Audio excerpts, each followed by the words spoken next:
지금 상상하는 것보다 공실 문제가 정말 심각합니다. 아, 그래요? 예. 아, 그 정도예요? 지금 가까운 뭐 경기도 외곽이라든가 아니 도심에서도 공실 문제가 너무 심각해가지고 진짜 거의 가정 파탄에 이르는데도 정말 엄청나게 많아요. 그러니까 이런 고민을 굉장히 많이 했다고 들었어요. 가장 큰 장점 중에 하나가 거의 폐업률이 거의 0입니다. 그런 일이네요. 네. 인건비도 없고 공실이라고 했을 때는 매출이 나기 때문에 엄청나게 높은 수익이 나고 있어서 산업적으로 엄청나게 많은 역할을 할 것 같습니다.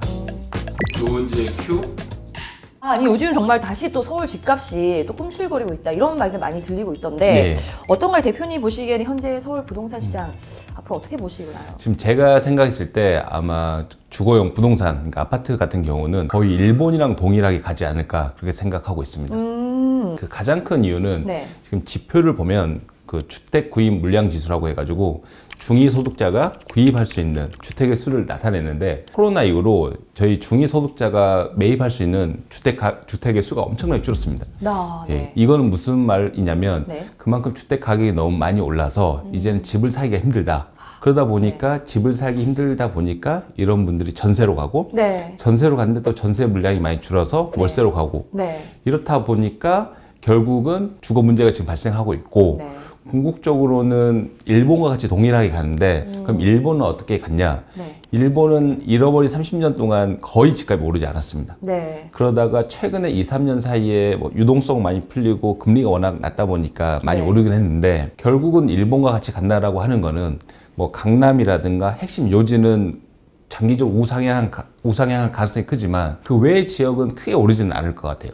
제가 생각하기로. 네. 그러니까 이 집을 사줄 수 있는 사람들, 살 수 있는 수요가 많이 있어야 되는데 네. 이 집을 살 수 있는 수요가 그렇게 많이 없거든요. 그러니까 왜 그러냐면 지금 소득 수준이 그렇게 계속 높아지지 않고 네. 그 다음에 이제 데이터를 보시면 작년에 거의 처음으로 임금 상승률이 그러니까 기존에 대비해서 많이 꺾였습니다. 작년에 임금 상승률이 대략 2.7%로 네. 그 전에는 거의 3% 이상을 유지했는데 네. 작년에는 임금 상승률도 꺾여가지고 이렇게 되면 집을 살 사람이 없기 때문에 집값은 오르지 않는다. 다만 소득 수준이 높은 강남이라든가 메인 요지는 우상향할 가능성이 크다. 저는 이제 개인적으로 그렇게 보고 있습니다. 알겠습니다. 네, 그러면 이 상업용 부동산에서도 굉장히 궁금한데 예.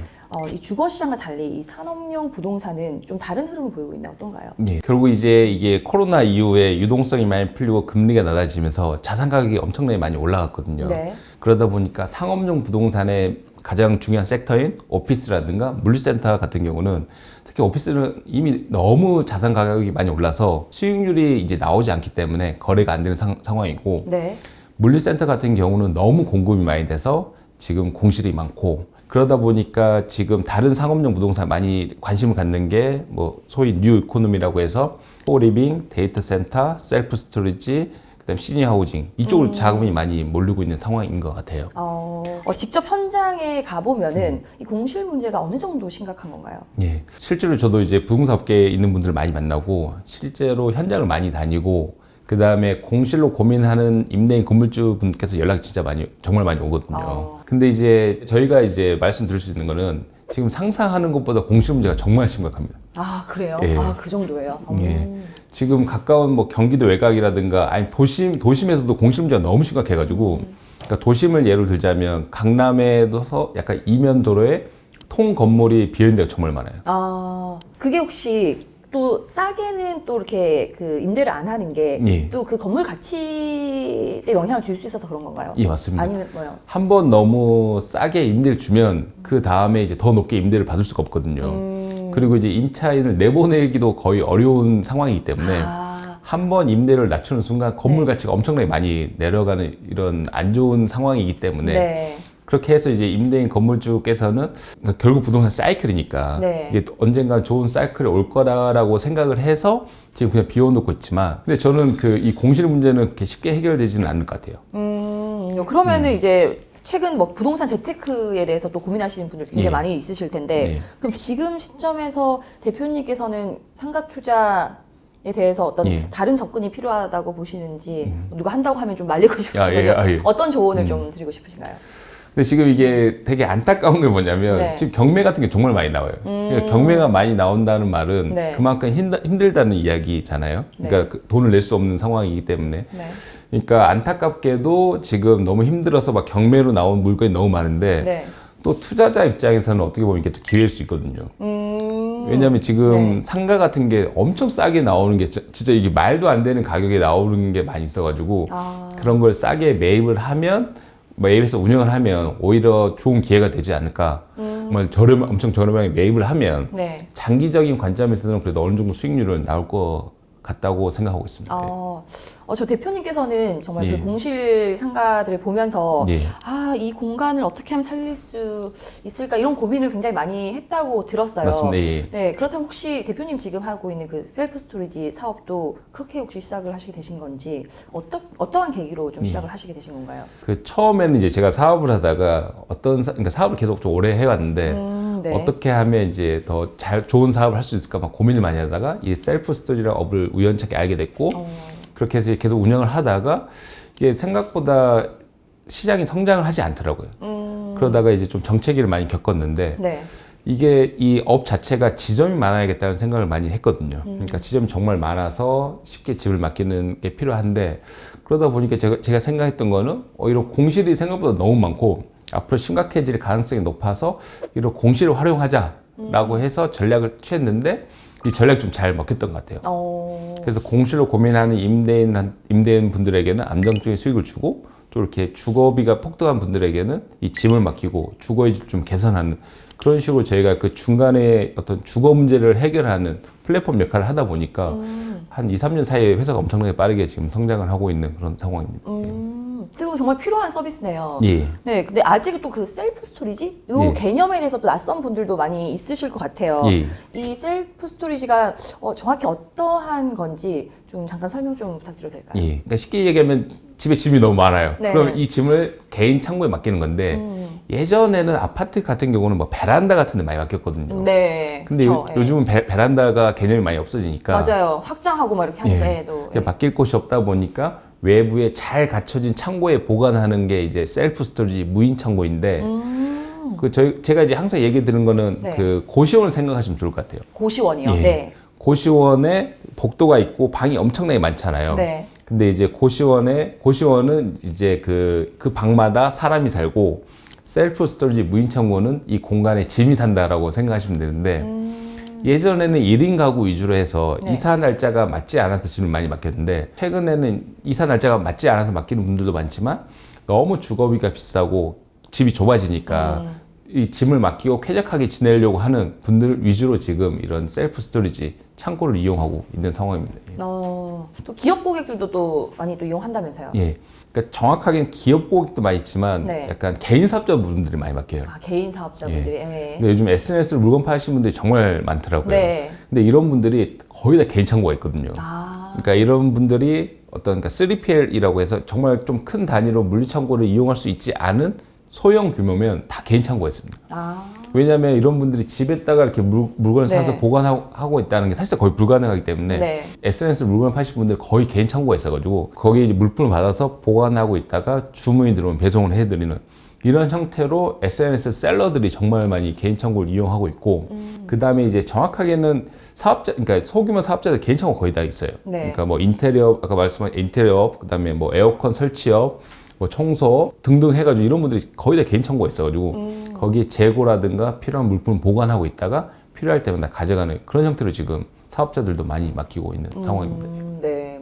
일본에서는 이런 창고 산업이 또 하나의 아예 산업으로 자리 잡았다고 들었어요. 예. 근데 일본의 사례처럼 한국에서도 좀 이렇게 본격적으로 성장을 한다면 이 5년 후, 10년 후는 어떻게 이 시장이 혹시 변할지. 일단은 지금 국내 셀프 스토리 산업이 정말 빠르게 성장하고 있는 건 맞는 것 같아요. 네네네. 그러니까 구조적으로 가장 큰 이유가 아까 말씀드린 같이 지금 주거비가 폭등하니까 이런 분들이 짐을 맡기려고 하는 수요가 엄청나게 많이 늘었고 그리고 한 번 이용하면 거의 연 단위로 이용하니까 기존 고객은 계속 맡기고 있고 신규 고객이 들어오는 상황이고 네. 그러니까 주거 문제는 지금 이런 현상이고 그다음에 상업용 부동산에서는 지금 공실 문제가 너무 심각하니까 이 공실을 활용해서 할 수 있는 게 사실상 거의 없습니다. 그러다 보니까 이 공실을 활용해서 셀프 스토리 하려고 공급이 많이 되고 있고 그러다 보니까 결국 수요와 공급이 맞물려서 빠르게 성장하고 있는데 실제로 가까운 일본만 해도 지금 이 셀프 스토리 산업을 분석한 이후로 16년 동안 한 번도 역성장한 적이 없거든요. 네네. 거의 매년 7%? 6% 7% 가깝게 엄청나게 빠르게 성장을 하고 있고 그다음에 지금도 계속 성장하고 있어요. 네. 그리고 지금 편의점이라든가 뭐 주유소라든가 다른 업은 약간 그 지점, 일본 같은 경우는 지점수가 좀 줄고 있는데 이 셀프 스토리지는 거의 모든 산업 중에서 지금 아주 빠르게 성장하고 있는 산업 중에 하나고 근데 국내도 앞으로 이렇게 갈 가능성이 클 것 같아요. 그래요. 그다음에 보통 이런 산업을 평가할 때 어떤 전체 가구수의 몇 프로가 사용하냐고 이렇게 많이 평가를 하거든요. 네. 그러니까 미국 같은 경우는 전체 가구수의 대략 10%에 가까운 가구수가 지금 셀프 스토리를 이용하고 있는데 전체 가구수가 10%라고 하면 엄청나게 큰 숫자거든요. 네. 그리고 일본 같은 경우는 전체 가구수 1%가 이용하고 있어요. 근데 지금 국내는 저희가 예측하기로 전체 가구수 한 0.3% 정도가 이용하고 있는데 미국 같이 대략 9% 정도에서 10% 정도 사용한다라고 하면 이 보관 서비스 매출만 해도 1년에 한 2.5조 정도 매출이 날 거라 보고 있고 이 자산이라든가 이런 걸 맞물린다고 하면 아주 빠른 시간에 수십조의 시장으로 성장하지 않을까 저희는 그렇게 보고 있습니다. 이제 크게 성장할 수 있는 시장인 거네요. 예, 맞습니다. 아직 몰라서 이용하지 않으신 분들이 많은데 한 번 이용하면 이게 너무 편하거든요. 남자분들 같은 경우는 막 차 트렁크에 막 지금 엄청 많이 넣어놓고 막 그러다 보니까 네네. 이거 어딘가 넣어야 되는데 이게 집에 가져가기도 그렇고 그리고 어디 보관하기도 애매하니까 이제 창고를 한번 이용하다 보면 결국 자기만의 공간이 생기면 계속 거기 짐을 넣었다 뺐다 하는 그런 이게 생활 습관, 생활 패턴이 자리 잡는다라고 하면 네. 이게 엄청나게 산업이 빨리 성장할 것 같아요. 조은지의 큐? 혹시 또 이게 대표님의 회사의 어떤 그런 구조적인 차별점이 있을까요? 예, 일단은 국내 셀프 스토리 업체 중에 저희가 제일 잘합니다. 잘한다라고 하는 거는 네네. 그러니까 모든 걸 다 이야기하는 것 같아요. 일단 성장률이 저희가 압도적으로 지금 빠르게 성장하고 있고 그 다음에 저희는 철저하게 수익률 위주로 운영을 하고 있기 때문에 저희는 높은 영업이익률, 수익률을 기반으로 해서 정말 엄청나게 빠르게 성장하고 있고 그 다음에 저희 구성원들 대부분이 부동산 전문가로 구성이 되어 있을 뿐만 아니라 최근에 AI라든가 IoT 기술을 많이 활용하고 있거든요.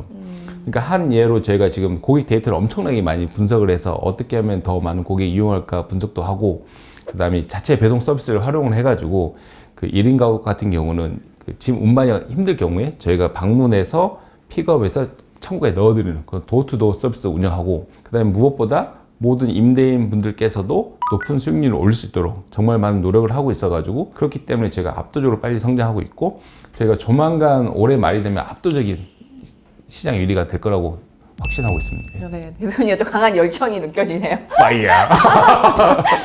여기서 이렇게 되나요? 네, 깨알자랑 잘 들었습니다. 예. 왜 그러냐면, 네네. 그러니까 궁극적으로 저희가 지금 하고 있는 게 저희의 비전이 뭐냐면 지금 사실 주거 문제가 너무 심각한 것 같아요. 그러니까 저도 지방에서 올라와서 혼자, 지금도 1인 가구긴 하지만 네. 1인 가구의 주거 환경이 너무 안 좋은 거예요. 너무 가슴 아플 때 정말 많았거든요. 생각보다 이렇게 열악한 환경에 사는 사람들이 정말 많구나라는 걸 제가 느끼고 네. 어떻게 하면 조금 기여할 수 있을까라는 생각을 많이 했거든요.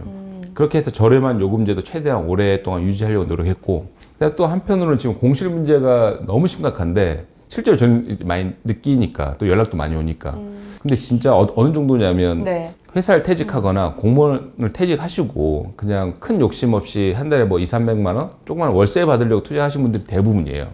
근데 지금 이런 분들이 너무 힘들어 하니까 네. 계속 이자만 나오고 그 관리도 안 되고 해결할 방안 없고 하다 보니까 진짜 거의 가정 파탄에 이르는데도 정말 엄청나게 많아요. 진짜 실제로. 그러다 보니까 아까 말씀드린 것 같이 주거 문제도 해결하고 이런 공실 문제도 해결하는 중간 플랫폼 역할을 저희가 하고 있다고 생각하기 때문에 어느 정도의 사회적으로 기여는 조금이나마 하지 않나 저는 이렇게 생각하고 있습니다. 네, 그렇네요.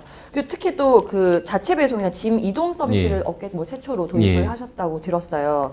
이게 외주가 아니라 자체 운영이 갖는 어떤 의미가 있나요? 예. 그러니까 제가 이제 이 서비스를 운영하면서 네. 그 배송이 되게 어렵더라고요. 그러니까 배송. 예, 1인 가구 특히 이제 여자분들은 차도 없고 운반도 하기 너무 힘드니까 네. 이걸 좀 편리하게 해주면 좋겠다라고 이제 생각해서 배송 서비스를 했는데 이게 생각보다 자체 배송 운반을 하는 게 엄청 어렵거든요. 이게 관리 이슈가 너무 많아가지고 네. 생각보다 쉽지 않았는데 그래서 저희는 효율적으로 잘 운영이 될 수 있도록 해서 그렇게 해서 이제 지금은 이런 배송 서비스 때문에 어떤 고객들이 더 편리하게 짐을 맡길 수 있고 또 한편으로는 이런 배송을 하시는 분들께서 지점을 계속 방문하기 때문에 네네. 지점을 다른 데보다 훨씬 더 안정적으로 더 관리를 할 수 있는 그런 장점으로 이제 지금 부각이 되고 있어가지고 그렇기 때문에 고객 측면에서 더 쾌적하게 집을 맡길 수 있고 더 관리도 용이한 그렇게 해서 지금 운영을 하고 있습니다. 네.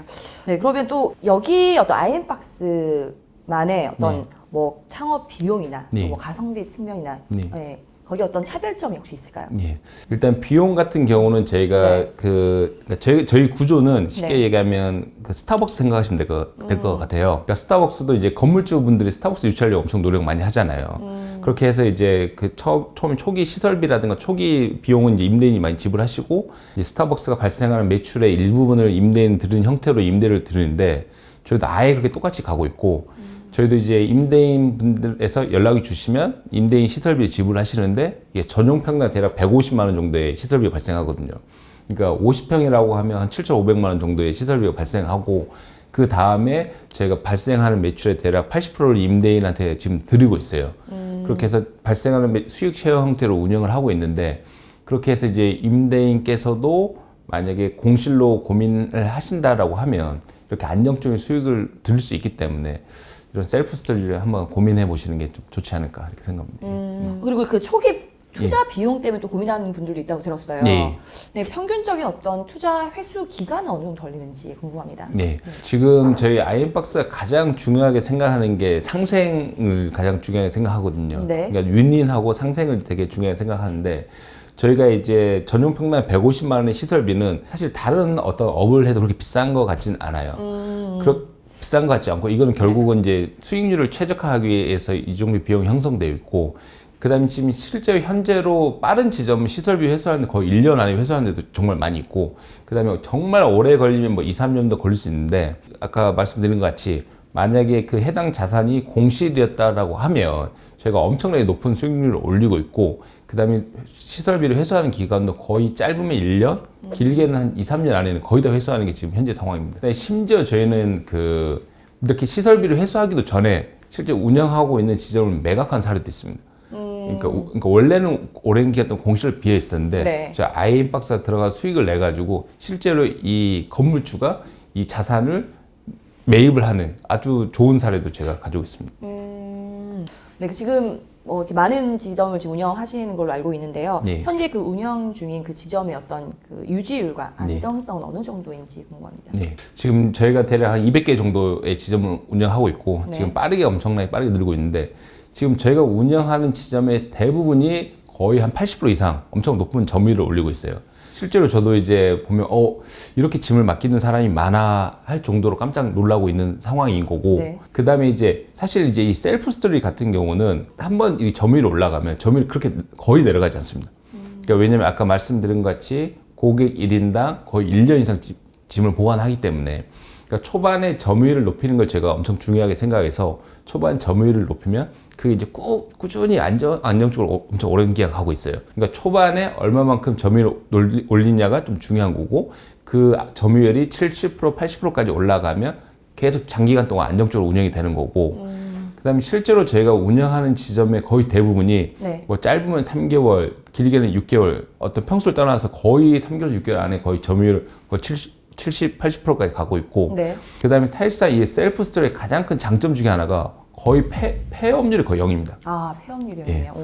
그러니까 네. 왜 그러냐면 실제로 저희가 들어가는 데는 임대료가 엄청 비싼 데는 들어가지 않거든요. 네. 초반부터. 또 하나는 이게 인건비가 아예 발생하지 않는 임대차 계약이기 때문에 실제로 들어가서 운영을 하다 보면 기존의 임대료보다 훨씬 더 높은 매출이 나오기 때문에 사실상 폐업은 거의 0에 가까운 상황인 거고 네. 지금 만약 임대인이라든가 건물주께서 뭔가 창업을 하시거나 할 때 좀 스터디를 많이 해 보셔야 될 것 같아요. 그러니까 위험률이 있는지 뭐 인건비 발생이 있는지 등등을 고려를 해 보셔야 되고 이 셀프 스토리지는 폐업률이 거의 0이고 네. 인건비도 없고 공실이라고 했을 때는 매출이 나기 때문에 엄청나게 높은 수익이 나고 있어서 안정적으로 지금 거의 대부분의 지점이 안정적으로 잘 운영이 되고 있는 상황입니다. 네. 알겠습니다. 그러면은 대표님께서는 앞으로 이제 5년, 10년 뒤에 이 셀프 스토리 시장 전망을 혹시 어떻게 보시는지 어느 정도로 좀 이렇게 성장을 할 거라고 전망하시나요? 네, 저는 이제 셀프 스토리지가 하나 이제 보관에만 그치지 않을 거라 생각을 해요. 지금 이제 뭐 저희도 지점을 거의 한 달에 한 10개 이상씩 지금 오픈하고 있고 그렇게 되면 2029년까지 1000개 지점을 운영하는 게 목표라고 하는데 네. 그러니까 단순 보관 서비스 매출만으로 이 셀프 스토리지를 평가하기 어려울 것 같고 이 어떤 산업으로 좀 봐야 될 것 같거든요. 근데 만약에 예를 들어 저희도 지금 통건물 단위로 많이 들어가려고 하고 있는데, 만약에 이 도심이라든가 도심권에 이 셀프 스토리 건물이 엄청나게 많다라고 하면 이 셀프 스토리가 산업적으로 엄청나게 많은 역할을 할 것 같습니다. 그러니까 예를 들어 이제 다른 나라는 무인 드론 배송도 하고 자율 배송도 많이 하잖아요. 네. 그러다 보면 결국 이 셀프 스토리지가 무인 배송의 거점이 되고, 그러니까 자율 배송의 거점이 되고, 그다음에 어떤 도심 마이크로 풀필먼트의 거점이 되고, 그다음 자율주행 충전하는 거점이 되고 하는 등등 해가지고 이 셀프 스토리가 단순 보관을 넘어가지고 이 도심의 기능을 강화하는 하나의 패러다임을 자리 잡게 된다고 하면 이 시장 규모는 평가하기 어려울 만큼 엄청나게 크게 성장하지 않을까 이렇게 보고 있습니다. 네. 기대가 되네요, 정말. 예. 실제로 이제 말씀드린 같이 저희가 이제 그 드론 배송 업체들이랑도 컨택을 하고, 네. 그 다음에 이제 자율주행 차량 업체랑도 컨택을 하고 있어요. 그러니까 왜냐하면 네. 드론 배송 업체들이 이렇게 어떤 거점을 직접 운영한다는 건 사실 거의 어렵기 때문에 네. 저희 아이박스 보관소에, 그러니까 저희가 기본적으로 창고기 때문에 창고에 보관을 하고 있다가 드론이 와서 픽업을 해서 가는 날이 아마 머지않아 오지 않을까 생각하고 있습니다. 예. 와, 그럼 엄청 효율적이겠네요. 그렇죠. 네. 예. 엄청나게 빠르게 네. 배송이 가능하고. 이 셀프 스토리지 업계에 있는 분들한테도 굉장히 좋을 것 같아요. 이렇게 대표님 나서서 예. 이 산업의 어떤 홍보대사가 되어 주시니까 뭐 다양한 또 이렇게 매체에 나와서 제가 인터뷰한 것도 봤는데 예. 굉장히 좀 그 인간적인 모습이 인상 깊었어요. 혹시 대표님만의 어떤 이렇게 사업을 운영하면서 어떤 그 사업 철학이나 원칙 이런 게 있을까요? 일단은 이제 저의 가장 큰 모토가 사회에 기여하는 사람이 좀 되는 게 어릴 때부터 꿈이었거든요. 근데 이제 사람들이 사회에 기여하는 사람 된다고 하면 좀 많이 비웃더라고요. 너나 잘해, 막 이렇게 했는데. 네. 근데 이제 중요한 게 사업은 결국 사람들의 어떤 뭐 니즈를 해결해주고 문제를 해결해주는 어떤 그런 게 사업인 것 같아요. 그러니까 고객이 원하는 걸 해주는 게 사업인 것 같은데, 네. 지금 이 셀프 스토리지가 하는 역할이 정말 많은 것 같아요. 앞으로 주거 문제는 더 심각해질 거라고 저는 보거든요. 네. 그럼 이 주거 문제를 해결할 수 있는 거의 유일한 대안 중에 하나가 셀프 스토리지고, 그 다음에 지금 도심 공실 문제가 엄청나게 심각한데 이 도심 공실을 해결할 수 있는 게 거의 유일한 게 셀프 스토리지인 거고, 또 하나 조금 더 이제 설명을 드리자면 지금 도심에 어떤 노후화된 건물이 엄청 많거든요. 네. 이 도심의 노후화된 건물을 어떤 복합 개발을 통해서 도심 기능을 강화할 수 있는 게 어떻게 보면 거의 유일한 대안이 지금 셀프 스토리지라고 보고 있어요. 왜 그러냐면 이면도로에 노후화된 방치된 건물을 기술력이 접목된 셀프 스토리를 전환을 하게 되면 이게 한편으로는 도심 기능이 강화가 되는 거거든요. 그러다 보니까 저는 물론 돈을 잘 벌어서 사업하는 것도 중요하지만 이렇게 사회 문제를 해결하고 사회에 기여하는 사람이 된다라고 하면 당연하게 돈을 엄청나게 크게 벌 것 같고 사업도 크게 될 거라고 확신하기 때문에 지금 사회 문제를 해결하고 어떤 기여할 수 있는 사람이 되기 위해 좀 노력을 많이 하고 있는 것 같습니다. 네. 예. 뭔가 이렇게 띠를 이렇게 둘러주셔야 될 것 같은 느낌이 들어요. 네. 쇼츠 많이 만들어주세요. 조은지의 큐. 네, 오늘 이렇게 대표님 모시고 이렇게 주거 문제에 대해서 여러 가지 뭐 이야기 나눠봤는데요. 마지막으로 대표님 앞으로의 어떤 목표와 계획이 궁금합니다. 예. 그러니까 저희 비전이나 목표는 크게 세 가지가 있는 것 같아요. 첫 번째로는 주거 환경이 열악한 거주민의 삶의 질 개선. 그다음 두 번째, 사회 문제를 발생하는 공실 문제 해결. 그다음에 도심 기능 강화를 통해서 스마트 도시 발전하는 기업. 이 세 개가 저희의 비전이자 목표이고, 지금과 같이 계속적으로 어떤 셀프 스토리를 좀 많이 홍보하고 알리는 게 좀 중요한 것 같아요. 그래서 주거 문제도 해결하고 공실 문제도 해결하는 게 저희의 목표이자 비전입니다. 네, 저희도 열심히 응원하도록 하겠습니다. 네, 지금까지 주거 문제 전문가 남성훈 대표님과 이야기 나눠봤습니다. 고맙습니다.